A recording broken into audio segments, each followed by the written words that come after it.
Fixed facilities, energy storage systems. And Chris discussed with us before about the code enforcement area. Now we're going to discuss more on the mitigation area and the response side. Okay, so let me just get the slideshow up, all right? Yep. So thank you. I'm back. I'm going to try to keep you up. You might want to have your hands out in front of you so when your head's full, you won't hit the table. Try to keep you awake. Some of the stuff I might say now might that all the co-speakers I've been with were for the most part. A couple of things, though, I would like to dive into, and you might have to, when I get to that other thing again, you might have to push me through. Thanks. Two things we really didn't take a deep dive into on what the real problems are. One is the thermal runaway. We really didn't discuss thermal runaway, what that is and why that happens. But do you get a pretty good idea of what's happening there? Is it because it's self-sustaining, it's self-producing, it's generating its own oxygen? So that's why it keeps going. And then we didn't talk about electrolyte. I know I'm going to talk about, battery, but we really didn't talk about the electrolyte. The last speaker that was just up, he mentioned electrolyte. That was the first time I've heard it today. And that's really where the issues where the off-gassing and the cooking is taking place. So again, yada, yada. So same disclaimer. And I think, it's just funny, from the EPA, when everybody's mentioning large, it's, the reason I kind of separate that apart in my mind is because from the code side, when we start talking large, we're talking large-scale testing. And that was a big thing, the pushback that the industry had because it was looking for full-scale testing, but really burn complete facility like this. So it got chunked into large. So that's why I have difficulty separating out large when we have it. I'm just looking at its fixed energy storage. And again, the last disclaimer, I didn't have this last time, but I'm not telling you, and you heard that here earlier, I'm not telling you how to put your fires out. That's not, none of this is telling you how to put fires out. And again, I think you got to click me through here, Kevin.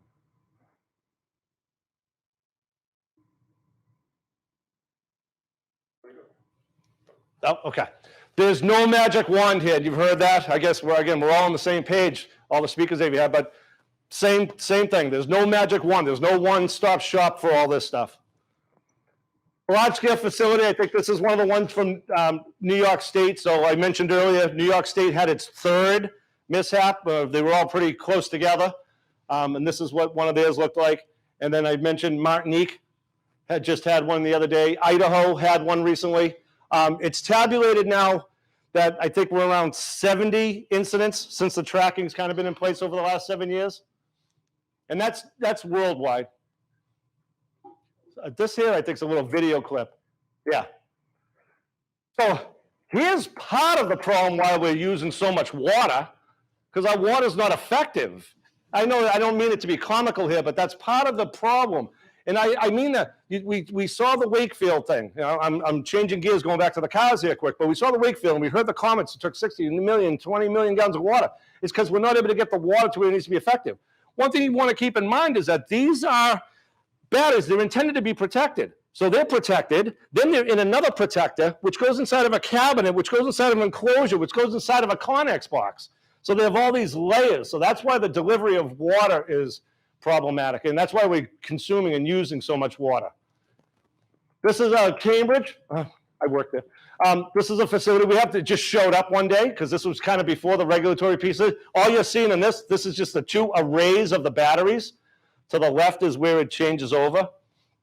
So, but we were able to work with them. Once it got to our attention, we were able to work with them because sometimes they're going to want to put these on roofs. We're not really ready for that yet. We're not really ready for these to be inside buildings, just like we shouldn't have transformer vaults inside buildings, but we shouldn't have these. We're just not ready yet. Buildings they don't have their layers. NFPA 13, which is a sprinkler code, doesn't have a sprinkler design to match up to how to protect our buildings with batteries. This is the other portion of it. So this is a hydrogen. This doesn't burn hydrogen. This compresses hydrogen, and that's how it converts the natural gas into the batteries. But the reason I bring this up is you probably have something in your community that you don't even know about. And it's probably been there for a while, or they're sliding in. Especially like I mentioned earlier, certainly there's stuff with the utilities, because the utilities still think that things don't apply to them.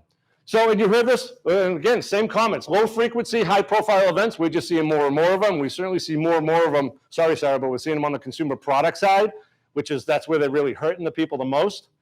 We have had the recent news. I just mentioned Idaho. I had the slide deck put together earlier this week and before the Martinique mishap. Surprise, Arizona. We've all heard of it, right? That's the one that hurts us and really makes our hair on the back of our neck stand up. That's where it hurt 4 firefighters very severely. Fortunately, though, Underwriters Laboratory, they have their own Fire Safety Research Institute. They're doing some stuff. They had a good report on it to at least give us with the lessons learned. And FSRI, they're still doing some wonders outside of that to progress and to get the science and data and stuff so we can get the research and the understanding.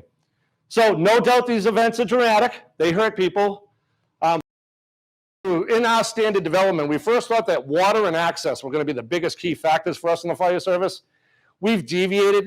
I shouldn't say deviated. We kind of pivoted. Water and access is always key. That's what we're in the business of, right? That's how we mitigate. But we've kind of pivoted to knowing that early detection is key in explosion venting. So that's why in our third cycle now of 855, that's where a lot of emphasis. Hazard mitigation analysis, HMA, explosion control, explosion venting, having panels that just release, and certainly early detection. Along with, I think I have it here too, I might be ahead of myself, but I mentioned earlier, the misting. We're getting into the breaking up the water pellets because you can really effectively put out control electrical fires. Nobody wants to hear this when it comes to Class C stuff, but you can really effectively control electrical fires if you control the water molecules. As I mentioned in the earlier segment, 855 Annex C. Look at Annex C. The International Association of Firefighters, which I rep for FPIM on 855, but I rep for the IAFF on a bunch of other standards. They're not really fully engaged and agree that a safety standard should be telling us how to put fires out. But my point is, look at Annex C. There's several pages on how to get your thought process going for mitigating energy storage, stationary energy storage.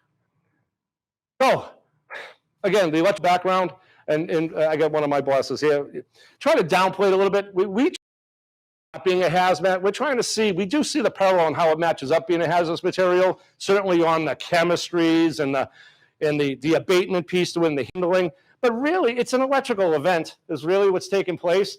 Like I mentioned, you can use water very effectively. It's really not any more hazardous than the contents of a couch, the chemicals that are in that. It's chemical based.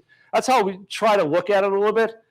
You get the terminology out there, lithium versus lithium-ion. So lithium-ion is a transition.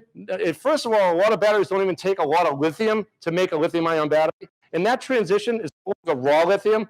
So I know you got some, you had some hazmat chemistry folks here, and that's certainly not my domain, but that's some of the reality there. Once it transitions, you take that raw lithium and go to lithium-ion. It doesn't have those same characteristics like dangerous when wet, although it does bring in characteristics like we're learning with the salt water, how water is a double-edged sword. Like I mentioned, difficulty getting water near it needs to go. We need to be patient. And I guess that's a good takeaway from hazmat world is it teaches us patience. Because we certainly don't want to get into this area of opening things up. And I know you heard that a few times already today. And we have to accept defeat.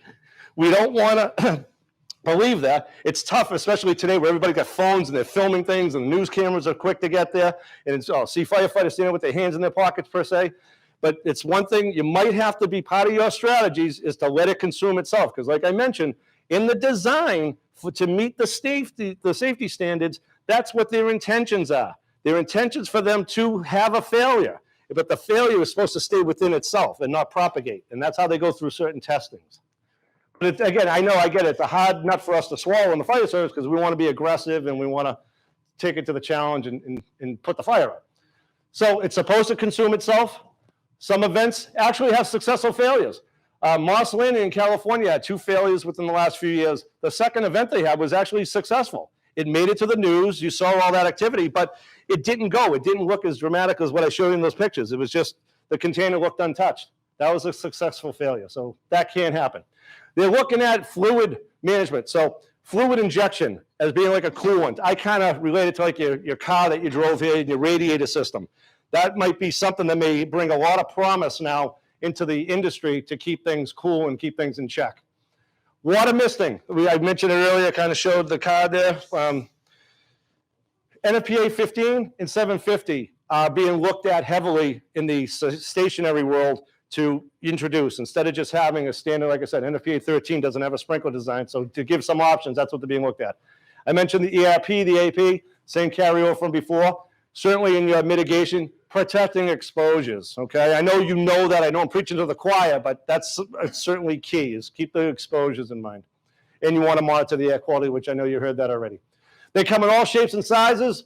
Water supply, okay? Certainly, through standard, through design, you want to make sure you have adequate water supply. But as I mentioned, and I got it up here again, water can be a double-edged sword. You heard that with the salt water, the brines. You heard that with the mishaps with the storms. Salt can infiltrate and cause you a problem. So you just got to know where you are. You got to really get in tune with studying these products. Don't have to memorize them, but get in tune with them so you can make those evaluations. Runoff, EPA, she's over there. We talked about that. See, we covered it all. Consider your alternatives are certainly in a stationary container. Maybe just have a remote located fire department connection and open deluge sprinkler heads and just flood it from a distance. Okay, but you got to work that out. You have your fire prevention folks, or if you are your own fire prevention folk, work that out in your design and ask for those, because everything has to be acceptable to you. And some of the industry doesn't get that, because a lot, just like most folks, especially if you come from the electrical world or carpentry world, hey, if that drywall only says 5 screws, I'm only putting 5 screws in it. No, you can do other stuff. It has to be acceptable to what you're presenting to us. Be patient, be cautious. We talked about this. I'm not going to spend a lot of time, but nozzles, blankets, the F500 that was talked about. Everybody thinks they have a better mousetrap out there. Mark said it best that, just because we do it in New York City, I mean, it's going to work in your community, so just keep that in check. So just because they're doing it in New York City, it doesn't mean, because I thought that was a great comment you had, sir, about the container. What they're doing over in Belgium, what they've lifted. I mean, if you saw some of the video, they had unprotected people in a fork truck while they had firefighters throwing water to try to fill the dumpster as they're lifting the vehicle in. I mean, craziness you're going to see, in my opinion. Again, all this is my opinion. Learn, train. YouTube and LinkedIn are great sources. You got to weed out some of the foolishness, but they're great sources to learn stuff. And what you're trying to ultimately do is you'd want to break up the fire triangle. Talked about the battery makeup. Anode, that's your negative piece. Cathode, that's your positive piece. We talked about the separator. That's kind of the thing, the insulated buffer between that anode and cathode to stop that short circuit. But you do have a electrolyte that flows in there that keeps those electrons going back and forth. And that's why these batteries work so well. It's because of that electrolyte. It's able to take a positive charge and it's able to go negatively. So and what you want to do all that time is you want to break somewhere in that triangle. We all know this, all fires go out. You want to know your enemy. I just talked about the batteries. Battery management systems. So when you do start to get familiar with these, battery management systems are key, and they can do some interfacing with your firearm control panels. And you want to be mindful of the inverters and the charge controllers. Those are essentially the 3 biggest pieces that are going to control those events. Electric shock, kind of the least of your worries. There's been so many things, especially with the cars. They talk about the car submerged and you're going to get a rescue a person, you're going to get shocked. Put the electric shock really behind you. It's not that it's not a reality, just by the time you get that close to it, it's probably not going to happen. You're probably never going to get that close to them to have that shock aspect. Certainly you got things inside of a building, you're doing a crawl search. I get it. There is, so that's why I say there is a reality, but that's going to be the least of your worries. It's the explosions that are going to be real key. And you've seen all that. You've seen the dramatic videos and stuff like that. You want to be able to identify power sources and know how to disconnect them. Like I said to you before, some of the utility scale stuff, they might introduce you, show you the facility, but they might have an e-stop, but they're going to probably tell you, no, you don't touch that because you could do more harm. You could take out hospitals and other parts of grids and stuff that you don't want to do. But get familiar with those facilities. Designing your needs in the beginning, again, that's on the fire prevention side, and the post handling, and we've talked about that. Done. Bye. No questions. So again, that's both times with 30,000 foot bird's eye views looking down into the, it all depends on where your perspectives and experiences are, and we're all going to get there. We're all going to get there together, and we're all on the right moving forward. So thank you again for your time.